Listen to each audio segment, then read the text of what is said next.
Oh, hey. So we went and saw Into the Woods. Half of your face saw Into the Woods. Yeah, help me out here.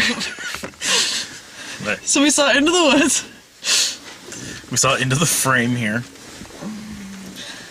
Into the woods. Into the frame, but who can tell what side of my face is in the frame? That was lovely, bro. Like, every other word in this movie is into the woods, in case you forgot what it is. And where they are going. Into the woods. Then out of the woods. Into the woods. Then out of the woods. That's it. We just saved you 2 hours. Welcome. So, this is a very musical. Like, oh God, yes. Like such a, I'm having a hard time phrasing it, but like, the most musically musical I've seen in a while. It's the singingest damn thing you'll ever see.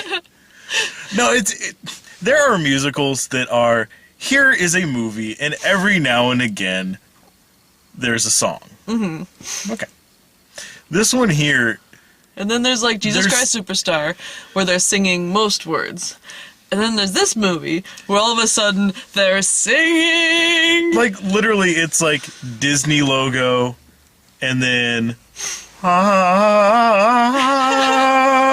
it just jumps right into it. Mm-hmm. That's it. The first song is like 15 minutes long.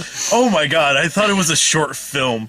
Like, by the time that one finishes, it's like the end. I would have been, alright, well, that's good. They all got around and got into the woods. Because, I haven't seen the stage play, but I listened to the soundtrack. And Brian said that he might be a little bit late. And I said, boy, if you miss the first song, you're going to be lost as shit. Which because is very true. Because it basically explains the entire plot in song form. Yeah, if you miss the first song, which again was entitled Into the Woods. Well, yes, and like 15 minutes long, involving every single major character in the film, short of like Chris Pine, mm-hmm.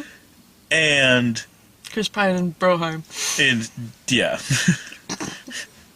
other prince. I tried to catch his name. He didn't I don't think really he got familiar one. to me. He kind of looked like my Uncle Pete, but that's about it. But yeah, he was somebody. But yeah, it's like the opening musical number is so exposition heavy that yeah, like literally if you miss that number, you will not understand the events that are about to transpire in the next hour 45 of your life after that point. Which is basically just people passing each other in the woods, stealing stuff off of each other. Essentially, yeah, like it's one of those fairy tale adaptations like Fables or Once Upon a Time, or there was a different one too. Didn't that Brothers Grimm do the same sort of thing, or is it just Grimm or Maybe whatever the hell it was that Sleepy Hollow show. But this isn't like where all the stuff you've cited is like fairy tale set in the present. Well, no, but I mean like it's one of those where like all of this stuff is coexisting in the same world. Oh, okay. Oh, that Brothers Grimm. Yeah. That movie was sexist as shit. I did not like that movie. Well, and then there was also that TV show, too, Grimm. Oh, was there? And I guess technically Van Helsing, if you No, you know what? want to split hairs. I am thinking of Hansel and Gretel. That movie I hated. It was sexist as shit. I don't think I've seen the Brothers Grimm movie. There you go. It was the one with, like, Orlando Bloom and Heath Ledger. Okay, well, that sounds vaguely familiar. Maybe I saw it on TNT, but I don't remember much about it. Anyway, yeah, this is one of those movies where some asshole turns his lights on behind us. Sorry, I'm being blinded. We're about to be taken by the aliens, I believe. Like the clock just starts flickering. Shit. We'll be back, you guys. He's just sitting there, isn't he? He's just sitting there. Okay. Who would sit in a parking lot with their lights on? It's preposterous. Yeah, we guys pointed out into the field, man. We're being conscientious about this. Exactly. Oh, there Courteous. you go. Hey, we're back. You can see us again. Yay! But yeah, no, it's one of those stories where it's all these different things coexist. Some of them are Disney properties. Some of them, they just found things, I guess. Like it's Cinderella, Little Red Riding Hood, Jack and the Beanstalk, Rapunzel. Rapunzel is in And there. the baker and his wife, who are not really. They're just. Plot device. Yes. Mr. and Mrs. MacGuffin. And the wee baby MacGuffin. Haha, the wee baby MacGuffin. And yeah, it's basically a movie where all this stuff is happening, and that's it. Yeah, concurrent There is so much happening at any one point in time, and it's all being sang to you that it's honestly at times it is kind of tricky to keep track of who the hell is even doing what anymore. And I read the Wikipedia, and apparently... oh, good, so you know. Well, because I read the Wikipedia when I first listened to the soundtrack, because if that's all you listen to, you are lost as shit. And so I wanted to see what the actual plot was before I went and saw the movie. Before today, and I'll sum up the entire knowledge of this movie I had, was the trailer where it's just a bunch of spooky things, and then Meryl Streep goes, into the woods, poof, and disappears. Where it also leads you to believe that Johnny Depp is a giant, but we'll come back to that. That, and for like the last week now, every like 3 songs that come up on Spotify has been like, listen to the award-winning soundtrack to Into the Woods. Into the woods, into the woods, into the woods. Click the banner now. Into the woods. And like, is that all they do? Is just sing? It is. Turns out, yes. It turns out it was a very accurate representation of the source material. But as you were saying, you've read the yes. the novelization on Wikipedia. Apparently, the original musical, and I might have mentioned this in one of the previews leading up to this, is based on a psychology book from the 70s, where it explains how fairy tales are told to children to accustom them, to get them accustomed to adult themes in a sort of allegorical way before they actually have to experience them in real life. So the one I remember specifically is the Little Red Riding Hood is loss of virginity analog. Which that came up. With the hood equaling a hymen. So Red lost the shit out of her hood and made herself a new one out of wolf skin, which I'm not sure how that works within the metaphor. She emasculated him and took his manhood. I'm fairly certain it meant perhaps that she was wearing the experience of being deflowered by the wolf as a protection against future deflowerings. Which that might be, but here's what I got from it because of the movie. Johnny Depp raped her. Oh, yeah. Yeah, I don't mean like deflowered in a consensual candles and Yanni sort of way. I mean like raped her and also raped her grandmother. There's There's an extremely rapey song in this musical. Yeah, I've been playing it for people for the past couple of months, but I didn't play it for Brian because I figured he'd be going to this movie with me and I wanted to see him for the first time. But we should watch the YouTube video of the original musical because the wolf has a big old penis on his costume. Just a dangling. Boy, I bet he does. Like So- there's innuendo and like double entendre. These were single entendres. Like he was basically like there's a point like he's saying like it's like ooh she's so supple and ripe. Ah. Like what is that gesture? That's not you saying like ooh I'm going to eat her because I'm the big bad wolf. That's you saying like ah she's 12. Yup. Well, that came at the right time. Well, because they introduce all the characters at the same time, as we said, and Red Riding Hood, the girl who's playing her, is playing precocious to the hilt, to the extent where it's really annoying. And Brian's like, man, I don't like this girl. I'm like, oh, wait. Wait till she gets raped. See, I don't think that she got That's the raped knowledge so of much the as world. like... Because in the song she sings afterwards, it made it seem more like it was a scary, not very consensual sexual experience, but she was at least a little bit in on it. Yeah, because And she then kept she saying got that she was eaten. excited and a little scared. Well, excited and scared. You showed me things, many beautiful things that I'd never thought to explore. So, you know, I don't think it was just full-on rape metaphor, but I think it was definitely taken in by a wolf metaphor, if that makes sense. But she definitely had anal. Oh yeah, that was the dark slimy hole that her grandma was at the bottom of. Like all anal experiences. No, okay, so he made her eat ass. What? How does that explain grandma being at the bottom? Grandma got first. So anyway, they put Johnny Depp in a zoot suit. I'm done talking about anal. He wasn't just like he wasn't the big bad wolf or like he was like Tex Avery. It's like they're doing a Tex Avery. Yeah, it wasn't even like he was in a wolf suit or like they were doing some like Cats homage or even like he was what's his name Bigby. Oh, Bigby Wolf. Yeah, from Fables. Not even that. Yeah. Fucking zoot suit. Mm-hmm. Zoot suit, mustache styled to look kind of like whiskers, and gloves with wolf hands on them. And I mean like pants up to here, tie down to here, swinging ass chain zoot suit. Like he looked like the furry version of The Mask. Yes.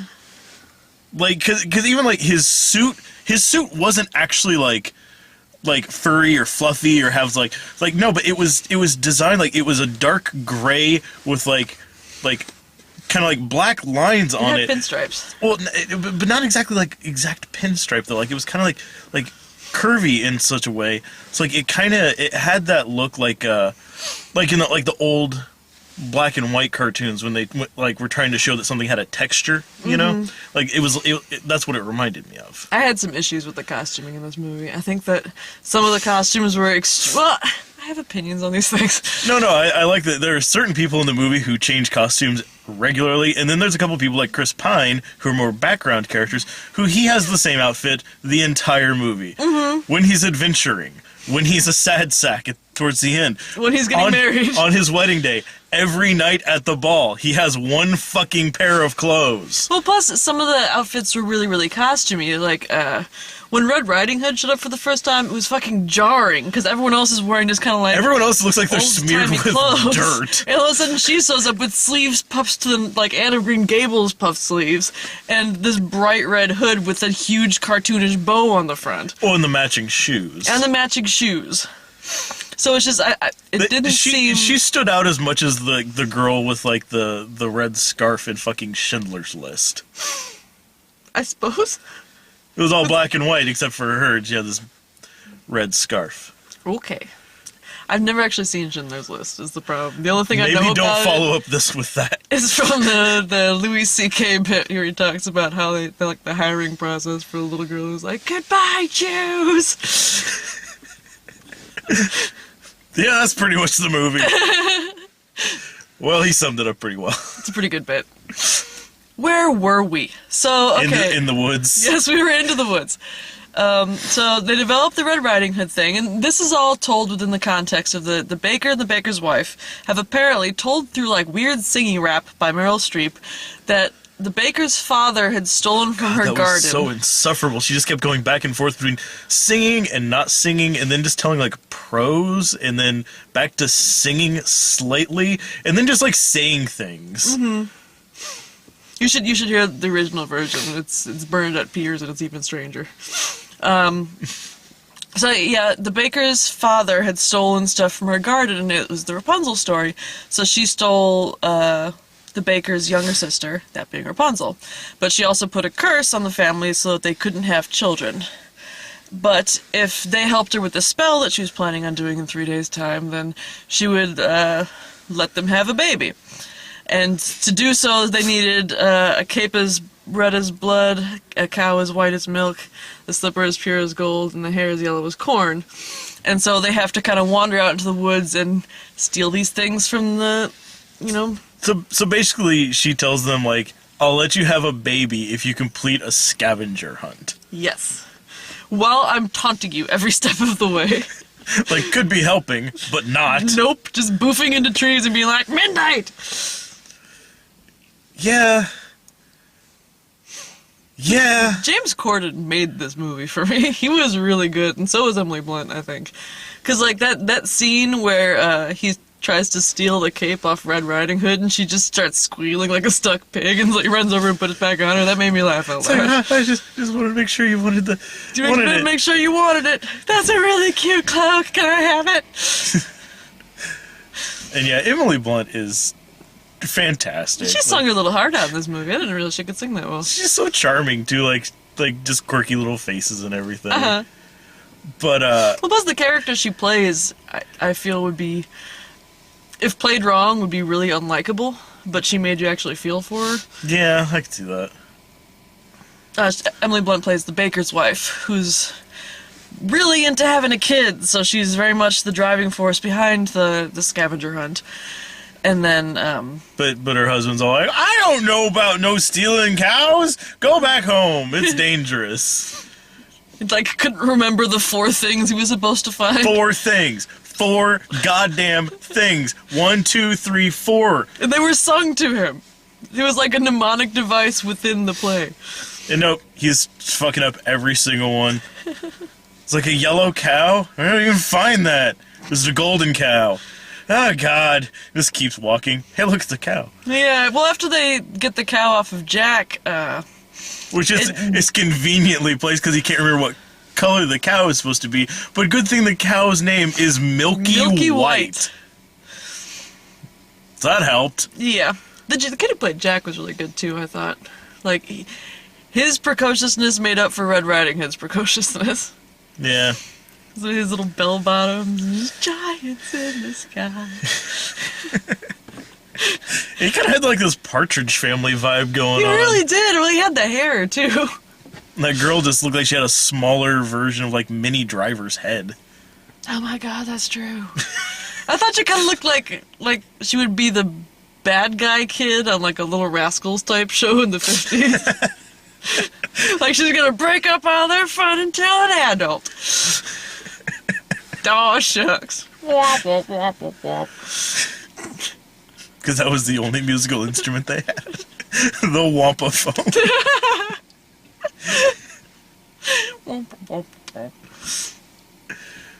womp. I got lost again. Okay, so my original point was that James Corden's character was incompetent, and I was going to mention that he found the white cow, but then it died, so he bought a brown cow and just covered it with flour. Which, in my opinion, shows a level of ingenuity I would not have come up with. What would you have done? Just come back with no cow and be like, I got nothing. I drew a picture of a cow. it's on white paper, what do you want from me? Look, we can adopt a kid. Said you wanted a milk white cow. I just got you milk. It's from a cow. It makes sense to me. Well, they ended up using corn for the hair as yellow as corn. Yeah, which Apparently worked. technicality-wise. Which is kind of nice because they spent half the movie like prancing around, doing dance numbers and frolicking with this Yeah, she's got 35-foot rope of human hank hair. of like Rapunzel hair that she's wearing like a feather boa and like just flipping around during her flouncing dance. around, like it's like seducing her husband, like twirling it at him. It's getting more and more frazzled as the sequence goes on. They play tug of war with it. And, I don't know. The whole concept is gross to me, just in general, because I feel like it'd be more like a dreadlock at the end than It would smell horrible. just absolutely atrocious. Just terrible. There'd be like mice in it probably. You know it has bugs in it. I mean, you know it has. Oh, it's gotta have bugs in it. I mean, in those conditions, I mean, everyone would have bugs, but she would have the most bugs. I did like that Cinderella in this movie, played by Anna Kendrick very capably, has the power to control birds with her song. And so... Which, at least I enjoyed this. Everyone else in the movie finds weird as well. they're like, you control birds? Oh yes, they'll help us. Ah, la, la, la, la. But then, what was it? Because you sat just fine through the birds picking up the lentil sequence, but then something happened right after. You're like, suspension of disbelief completely destroyed. Oh, it was that she goes to her mother's grave, which has a big old willow tree on it because she planted a stick there and then cried on it a bunch. until it grew into a willow tree, and Brian's like, no! Because I hear that's the best thing for plants. Salt water. I hear that's the best thing for plants. A stick. You know, if you plant a stick, it just grows its own root system. I'm sorry, movie, you lost me. So anyway, they gather up all this stuff and feed it to the cow. And then... Again, really weird. And then Meryl Streep gets her powers back, and a sequence of extremely brutal things happen to all the bad guys in this movie. Do you want to address that? This gets a little violent out of nowhere. Like I don't know if it's trying to take it back to, like, the good old days when fairy tales were dark as fuck or what, but like for Cinderella's two sisters, they're like, oh man, your foot's too big to fit in the slipper. How about I cut your toes off? She tries it, doesn't work out. Bitch ain't got no toes. So then the other one's like, gonna go try it on. It's like, oh, but your foot's too big too. How about I cut off your heel? And then she puts on the shoe, but then she passes out due to blood loss. And then Cinderella tries it on, and it's a perfect fit, and she and the prince right away as a phalanx of birds descend on them and peck their eyes out. Yeah, there's a lot of eyeball loss in this movie. We also got... Just right the fuck out with them. Well, that seemed fine later. I guess she still takes care of them. They're just kind of, hobblety and blind. The witch, meanwhile, finds out that Rapunzel's been seeing her prince. And so she springs up a thorn bush and blinds him with it. He falls eyeball first into a briar patch. Like you do. And, like, we just see him, like, go, like, these thorns start, like, doing that thing there. And he's like, whoop, whoop, whoop. And the horse stops, and he's like, whoa, falls over it. And then later on, just in passing, she mentions to Rapunzel that he's now blind. And when we see him again, he just looks like a fucking mess. Like, he's just been lost in the woods for half of the movie. Days have passed. Well, he did manage to find himself a kicking blindfold. Yeah, he has a blindfold. He's like, it's like, Rapunzel, is that you? I say, I'm blind. I am blind. It falls off his horse. And so she's like, she's in the swamp. Oh, yeah.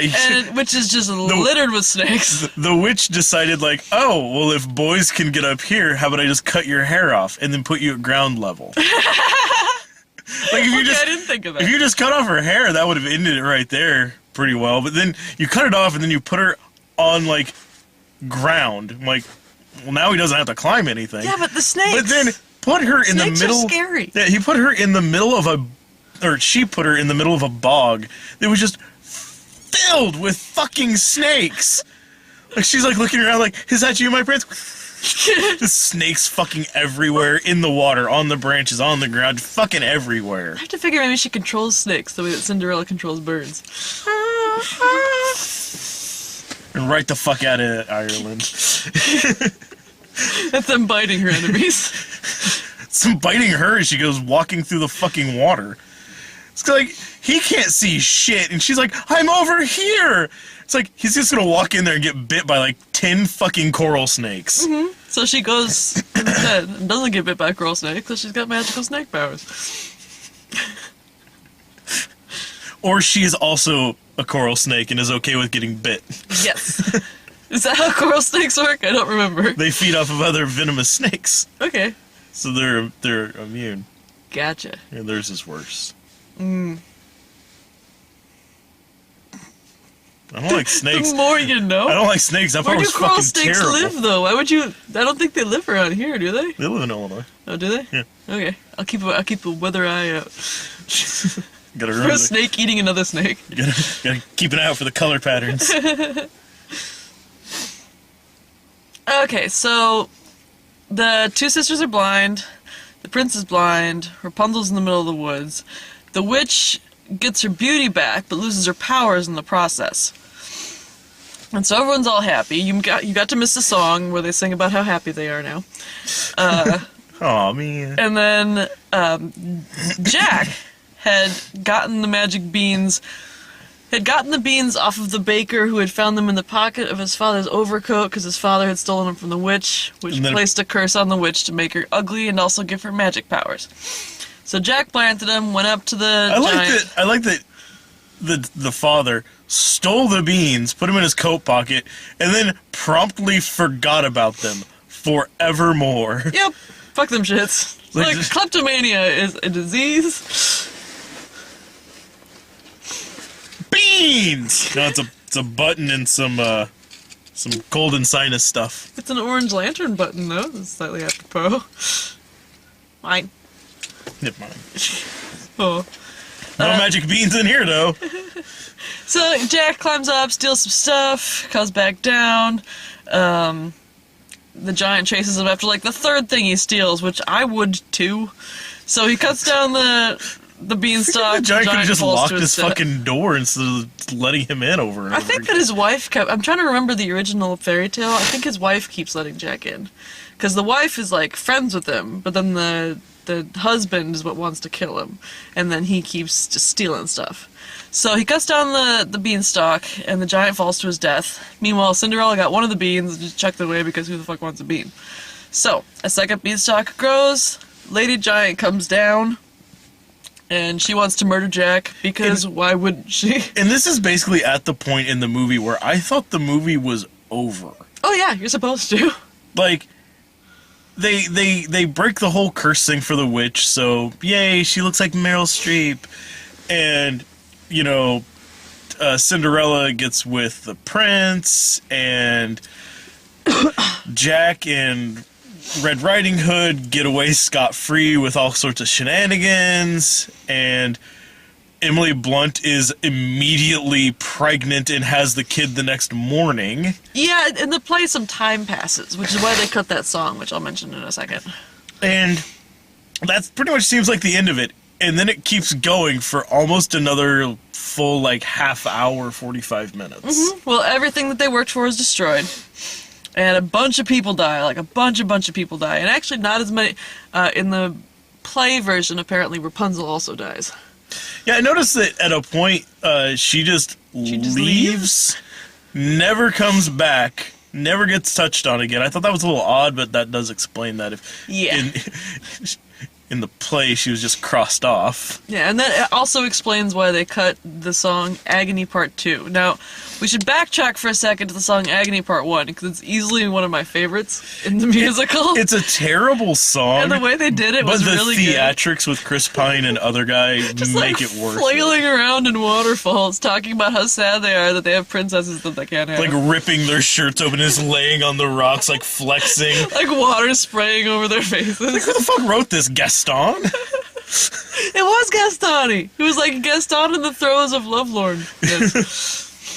But anyway, like, Broheim marries Rapunzel and Chris Pines marries Cinderella. And in the play, there's a second song called Agony Part 2. Still there. There we go. Where they basically... We'll cut that up. We'll fix that in post. We'll fix it in post. Brett, and go again. Okay, so they fall in love with Sleeping Beauty and Snow White, respectively. And in the musical, some time has passed, so these men have gotten bored with their wives. And it makes a little more sense than if they had done it in this movie, where like 3 days have passed. Yeah, this whole movie takes place in the course of like, maybe a good solid week. Mm-hmm. Just in and out.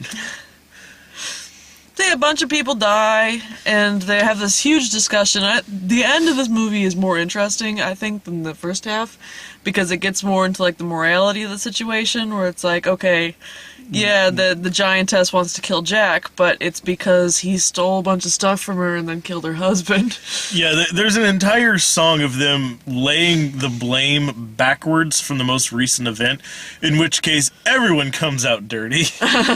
It's like, oh, well, you planted the beans. Yeah, but you gave me the beans. Yeah, but you sold me that cow for the beans. It's like, yeah, but I wouldn't have needed the cow if it wasn't for the witch. The witch placed the curse in the first place.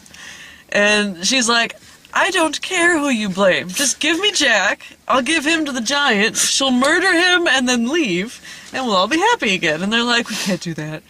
And so she turns into tar. I think I didn't understand that. I didn't part. understand it either. I thought that in like I'm trying to remember from the Wikipedia thing, but I thought she like turned back into a witch and then disappeared. But the thing is, in the Wikipedia, it said that in the play version, the narration that you keep hearing over the course of it turns out to be the baker's father. And they decide to feed the narrator to the giant, so the giant goes away. And I could be wrong, because again, I haven't seen the play. I just tried to do some research on it, because I know they changed some And they stuff. take the fourth wall and they just feed it to the giant. Yes, chokes on it.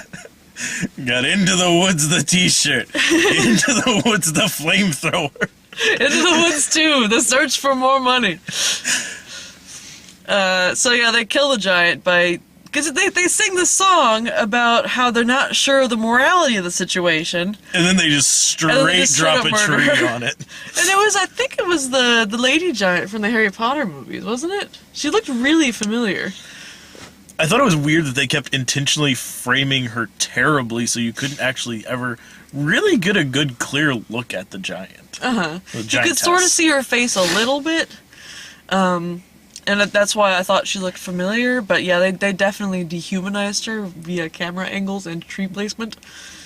Yeah, Perhaps she might as well. make you- She might as well have just been a tornado for all that fucking showed of it. I mean, like, hey, take that, you little son of a bitch.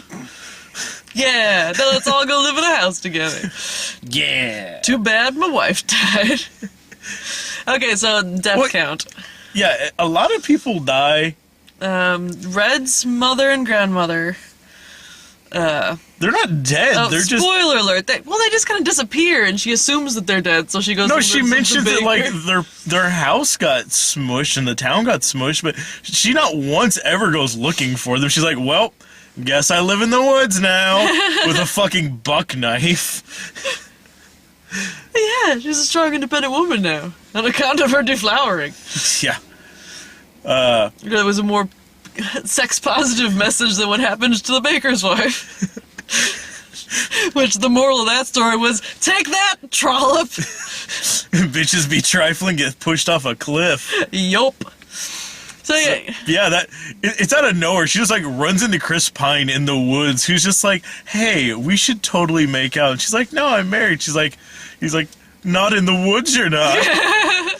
Like starts kissing her. She's like, "Whoa, whoa, whoa, back up, buddy. I had vows." Like, vows aren't in the woods. Starts making out. Like, no, but I have a child. It's like, no kids in the woods. Starts making out, and then he's just like, "Well, back on the old trail. gotta go, you know." Horse jumps off, rides away, and then she's just like, has this entire musical number while she debates, like, is it okay that I just made out with the prince? I mean, I was in the woods, and I mean, who knows if it even happened or not?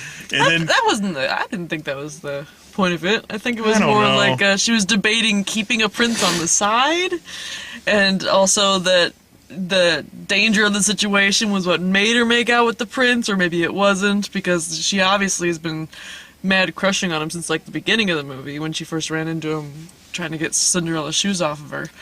And then the conclusion she reached, I thought, was that the liaison made her appreciate her husband more, which don't find out what the conclusion is to that conclusion because she immediately falls off a cliff. yeah, just falls off a cliff. It's like, oh, I wonder how this is gonna work back in. And then you see Jack like 5 minutes later, like it's like wearing her scarf. Like, oh, I found her at the bottom of a ravine. So I looted her corpse. Playing, Because fuck a trollop. he's playing by Skyrim rules. Just walks by like, need the scarf, 5 brooms, and take these Bucket. 50 pounds of books. I'll take it. Gonna sell those for a gold apiece. Like those gold pieces crack me up. He's like, I got you 5 gold from the giant. Clang, clang, clang. Fucking dinner saucers. It's like, this is all well and good, but sticks them in his bag. Like, No, I'm still keeping your damn cow. Oh, the cow comes back to life because the cow didn't make out with the prince. the cow comes back to life because they're like, it's like, oh, we had the cow, but she died. And she's just like, Meryl Streep's like, all right, take me to the dead cow, bring it back to life. Like, it's like, no shit. Like, yeah, no shit, I'm a witch. So she's not allowed to touch it, but she's allowed to raise it from the dead. Yes. Into the woods. And home before dark. So, final thoughts. Into the Woods. This is a movie that is really weird. I mean, some of the stuff that you mentioned, like the fact that it was apparently designed to ease children into the grown-up world, makes a lot of sense when you're watching it, because it doesn't seem like something you should be showing kids.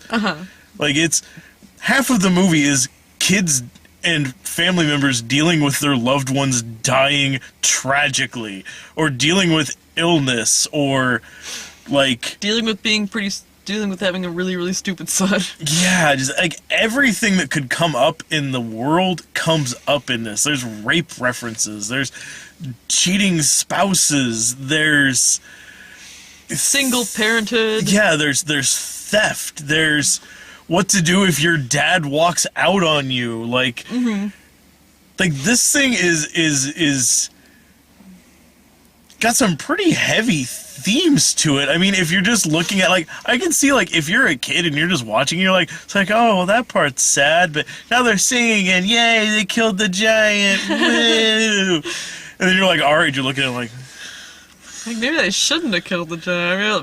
Maybe she just wanted to talk to him. I mean, they were friends before. Well, she's dead. yeah, they were friends, and then, he kind of did kill her husband. I mean, she rightfully should be pissed. He could have just given the stuff back. Goddamn little klepto. I trusted him.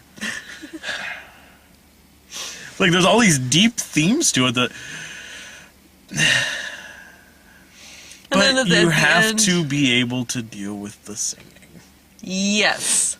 And again, it's the singingest damn thing you'll ever watch. Like, there's scarcely more than probably a solid minute at a time where there's not someone singing. Like, even just like they'll be having a back and forth conversation and one person will just randomly like sing a couple lines. Like, not that like it's segueing into a song, which, by the way, all of them sound identical, and fuck anyone who says they don't. Oh, like, no, they this wrote one song and then all of it has to fit that one medley at the beginning. Well, because this is not one of my favorite Sondheim musicals for pretty much that exact reason. I find some of the songs in it pretty weak. And it's for that exact reason, as a lot of them sound very similar. Yeah, it's like everything has the same beat pretty much throughout. Plus the sing-rapping in Yeah. the first song.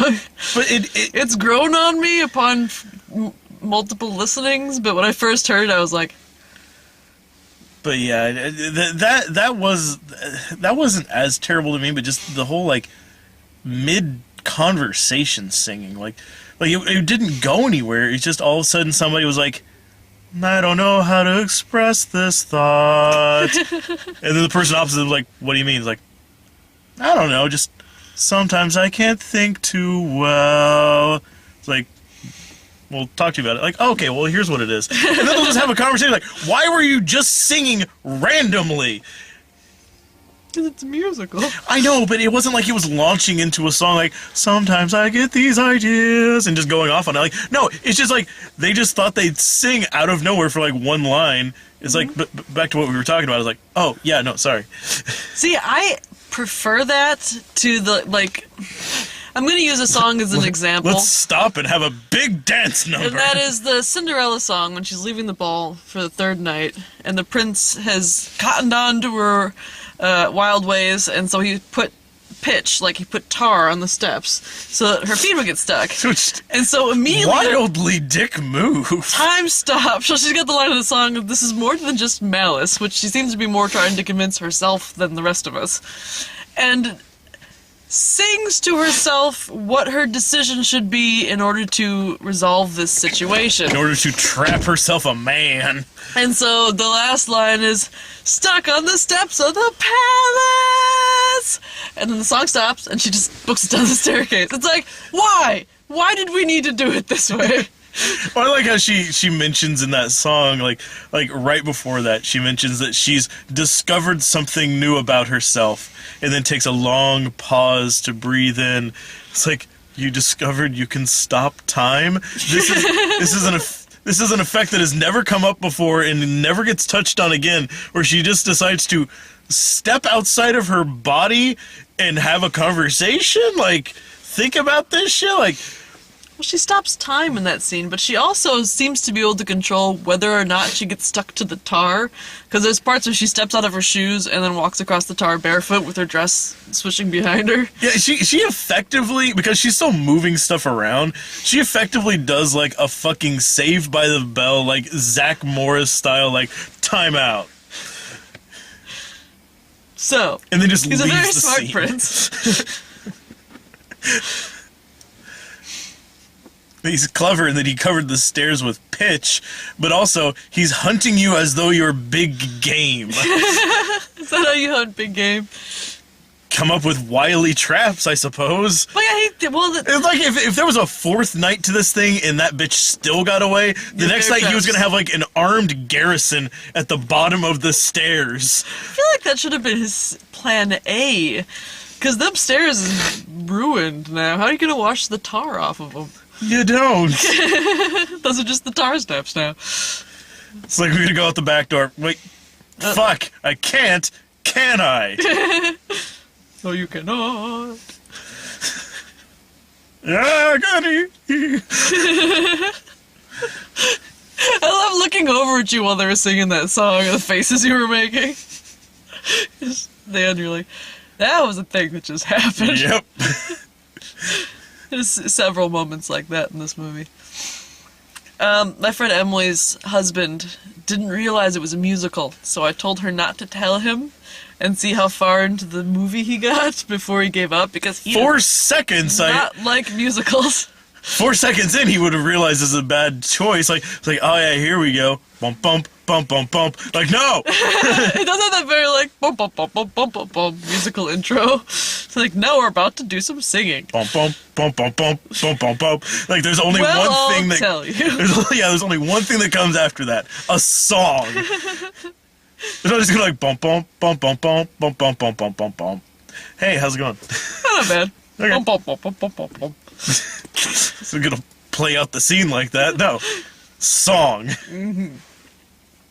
So I'd recommend it if you like a musical. It's not as I'd hoped it would be better. There are some very jarring moments that take you out of the movie, specifically related to the costume choices, some of the actors, and honestly, some of the special effects I thought were a little kind of a strange choice. I don't have the eye for that sort of thing that you do, but... And any scene starring soon-to-be yet again Academy Award Best Supporting Actress nominated person Meryl Streep. I thought she did good. I didn't much care for that dress they put her in when she was beautiful. Yeah. Because she's a handsome woman, but they were doing like not really focusing too much on her face and caked with blue eyeshadow and with this big obnoxious blue wig and this dress that, again, it looked kind of like Cinderella's stepmother's dress in the cartoon version, in that it was like all shoulders and flowing lines, but it was made out of ribbons. And every time she moved her arms, her big like mutton sleeves would like scrunch up by her face. It was really distracting. I just found any scene she was in distracting. Why is that? It just like when She's so goddamn talented. yes, that's why. No, it's just when she was on the screen, even if she wasn't the focus of that thing, she kept making herself the focus of it. Like, she was just chewing the fucking scenery. In a movie where everyone was hamming it up, she was doing it the most. Because, god damn it! I thought she had some of the more moving scenes in the movie, like when she was singing to Rapunzel right before she chopped off her hair and chucked her in the swamp. Somebody keeps texting me. Who dat? Pardon me while Brian checks his texts. I'm gonna take off my jacket so we can talk about previews.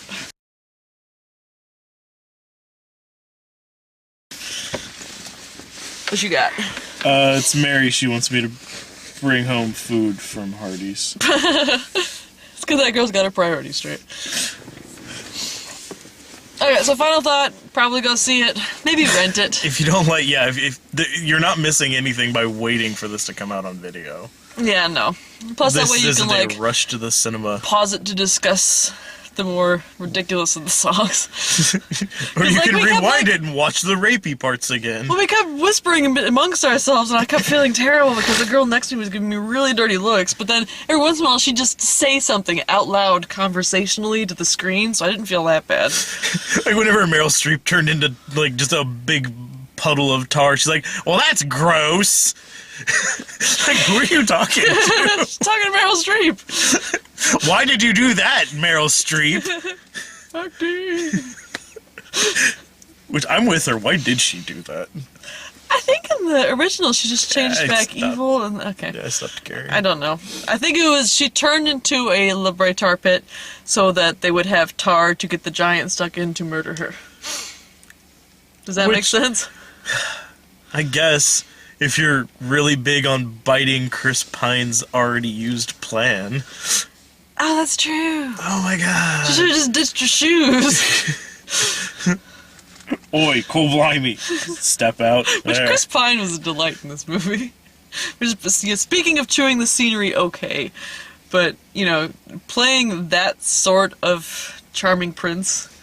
Yeah, he has a line in this. I was raised to be charming, not sincere, and that kind of sums up his entire character. All right, Okay, what so got you there? missed a couple of the previews I because you were a did. little bit late, but you made the movie proper, and I think there's only a couple that you haven't actually seen.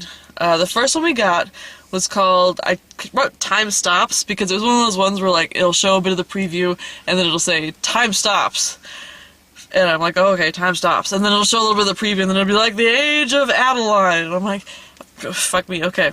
This was about a lady who was born in 1908 who got into a car crash when she was like 25. And then ever since then, she doesn't age. And then... Well, it's a weird side effect to a concussion. Yes, so it's showing like her trials and tribulations, like she's got to get fake IDs, and she can't be with her family for a little while, but then she comes back, and her family's like, hey, it's you again. And like Harrison Ford shows up at one point, and then she falls in love with some young guy, and the problem is, I'm just going to stay young, and he's going to get old and die. She needs to hang out with somebody who has like Benjamin Button disease. So that looked... Well, how would that help? I don't know. She could hang out with the. It would give her a change of pace, I guess, because they'd get all young instead of all old. She could hang out with not the astronaut's wife, but like the astronaut or the time traveler's wife. Yes. It's the astronaut's wife. Is that a thing? Was he an astronaut in the book? I don't know. Nope. No I don't idea. remember. I think he was a writer. But mostly he was just a time traveler because he didn't have control over when he time traveled or where he time traveled to was the problem. See, that would be perfect for He their just kept relationship. jumping 'cause, like, around because she'd stay exactly the same age. yeah. Okay. So what else you got there? I got Selma, which still looked good if a stone cold bummer. I probably won't get sent to that one, but maybe I'll see it on my own Steam. Pitch Perfect 2. Which I've never seen Pitch Perfect 1, but there are some like laugh out loud moments in the preview, which make me kind of interested. Like when, I don't like Anna Kendrick, so you don't? She's adorable. Aw. Well, yeah, there's a scene where they're like at the door, and the guy's like, "Here's the password." She's like, "Fart sound." Like, didn't you see the parentheses?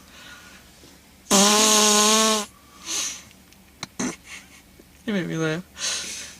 Maybe. keep reading. Okay, Paul Blart 2. Yeah. That's where I came in. Every time I see the preview for Paul Blart 2, it shows like a big abandoned desert and then like a cloud of desert dust going across, and every time I think, did they make a Wile E. Coyote movie? And then it's Paul Blart 2. How sad that must be every time. If it was something else, I could be like, oh, okay, it's this instead. But every time it's Paul Blart 2. Oh crap. Longest Ride. Which were you you must have been in the theater for that because that's when I lost my pen.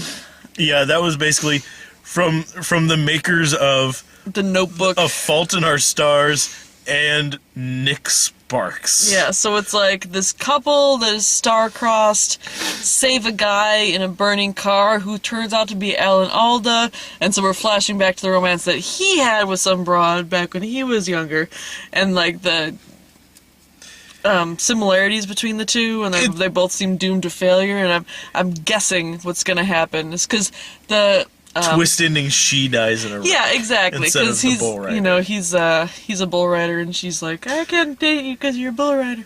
Well, I don't know what else to do. I don't know anything else. Like, you don't know anything other than professional bull riding? You have no other skills. There must be a retirement than plan. Professional bull riding. All right. But no, it does like the normal like Nick Sparks thing of like flashing back and forth between like, you know, like in The Notebook, it was when he's old reading it to her and when they're young and living it. Or that last one, I just saw the fucking thing. I still don't know what the name of it was. It was flashing back and forth between when they were kids and now, and like the differences between their relationships until one of them dies.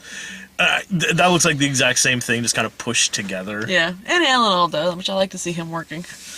Tomorrowland, which I still have no idea what that movie's about. No idea. Other than it's like a pin that sends you to Tomorrowland, where George Clooney lives with a bunch of clocks. The trailer looks kind of cool, but yeah, I couldn't tell you a single fucking thing about it other than it's next summer probably going to be a huge attraction at Disney. Mm-hmm. Most likely.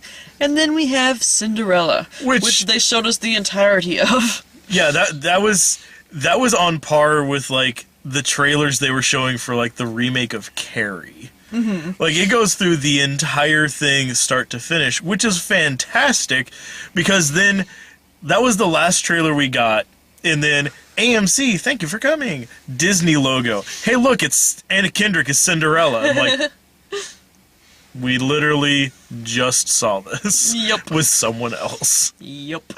Except this preview seemed way more like it was a direct remake of the Disney cartoon Cinderella.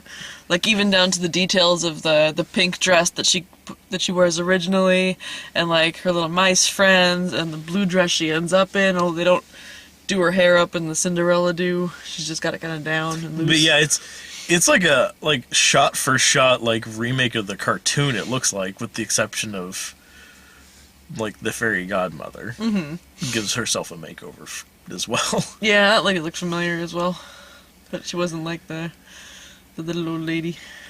But yeah, I mean, it seems wildly unnecessary. Like, they were showing us the whole thing in the trailer, and I actually leaned over to Sarah. I'm like, I guess it kind of doesn't matter. Yeah, we know how it goes. Yeah, we know this all, and now we're going to watch it again in the movie we're just getting ready to watch. Mm-hmm. It's different in that one, because there's birds instead of mice. And also the prince is a douchebag. But no, it'd be like if they showed like a trailer, like if they showed this after a trailer for like Jack the Giant Slayer or something like that. Or that weird Red Peggle. Riding Hood movie that they did with with Amanda Seyfried. However the hell you say it. Seyfried. That's the one. But yeah, it seemed really out of place. Like, maybe start the trailers with that one so you have a little bit in between. Like there was maybe like 30 seconds between their Cinderella and this other Cinderella. Mm-hmm. So just, I don't know, just odd. I agree. But yeah. We're done. Bye. Bye.